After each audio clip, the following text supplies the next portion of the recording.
अध्यात्म विज्ञान कोई धर्म या संप्रदाय नहीं है, ये स्पिरिचुअल साइंस है जो कुदरत के कानून पर आधारित है।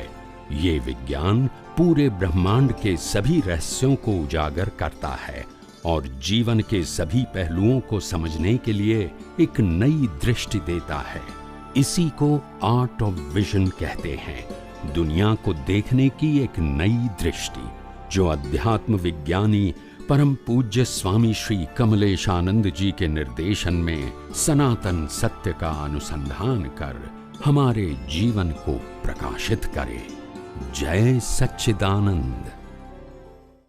એટલે કહું છું ને કે આપણે આપણા બધા મહાત્માઓ માટે સરળ રસ્તો શું છે ખબર છે આપણે બધાએ માટે કે કેમે કરીને અંદર અજપા જાપ કેવો ચાલુ રાખો, હું શુદ્ધાત્મા છું, હું શુદ્ધાત્મા છું, હું શુદ્ધાત્મા છું।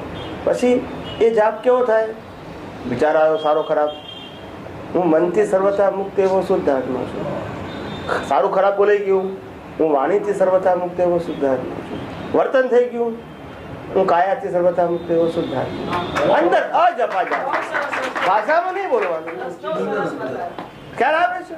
અજપા જાપ અંદર ચાલ્યા કરે, આપણે કોઈને કહેવાનું નથી, કોઈને સંભળાવવાનું નથી।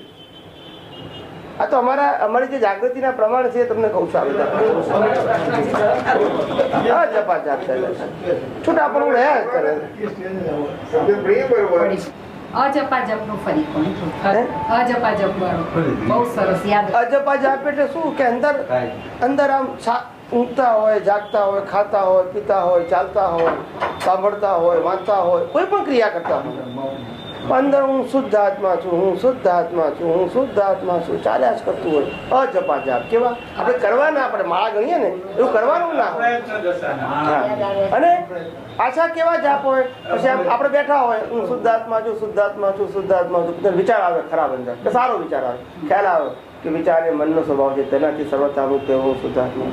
પછી વાણી બોલાય સારી કે ખરાબ, તરત ખ્યાલ આવે વાણી એ કોનો સ્વભાવ છે? ટેપ રેકોર્ડનો સ્વભાવ છે, તેનાથી સર્વથા મુક્ત એવું શુદ્ધ આત્મા। પછી વર્તન સારું ખરાબ થાય તો ખ્યાલ આવવો જોઈએ કે આ વર્તન એ પ્રકૃતિનો સ્વભાવ છે, તેનાથી સર્વથા મુક્ત એવું શુદ્ધ આત્મા। એટલે ટૂંકમાં ગમે ત્યાંથી સેન્ટરમાં અજપા જાપ।